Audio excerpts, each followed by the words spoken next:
I'm Justin McRoberts, and you are listening to the Title Pending audio series, a collection of readings focused on moments in my own creative history that I hope shed an inspired light on yours. Chapter 19. Keep Notes of Encouragement.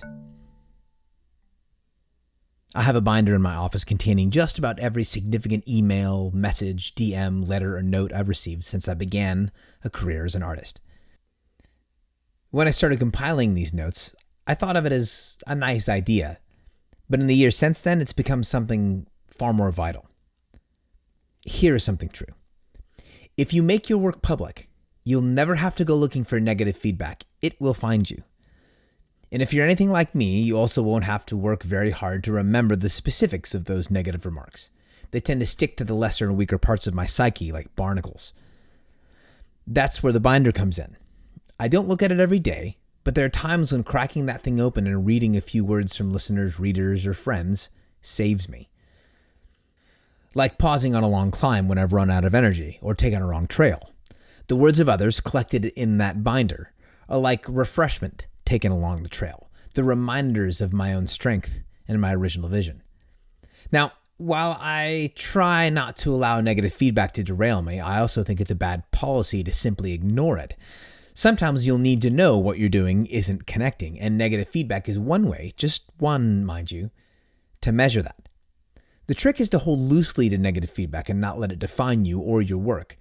Learning to do this has meant being willing to give negative feedback its moment, listening to or reading it, and then moving on. In taking in the critique, I get back to my primary focus, which is making good work. Zeroing in on all the things you aren't good at and spending all your energy to get those areas up to par will leave you confused and exhausted. What you want is to figure out what you're best at doing and work from there. Then you can narrow the specific areas you need to work on by their relationship to your natural strengths and gifts. For the record, I think those strengths and gifts are better indicators of who you are as a person and as an artist. For instance, I know that I'm a far better lyricist than I am a guitar player. The reason I know this is because of the kind of positive feedback I get, which I keep in my binder. I don't get a lot of notes about my instrumental skill. I do get positive feedback and encouragement about the words I choose and the order I put them in. So now I can focus on allowing whatever skill I develop as an instrumentalist to serve my strength as a lyricist. If you make good work, your art will likely help readers, listeners, or viewers remember the better parts of themselves, their lives, and their world. In return, your keen supporters can help you do the same for yourself. So keep your notes of encouragement.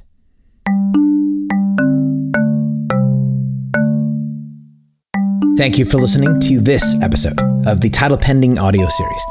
If you've enjoyed listening and you'd like to take another step or two in the direction of your own creative process, navigate your way to yourcreativeprocess.info. And there you'll find an online course I've designed for you.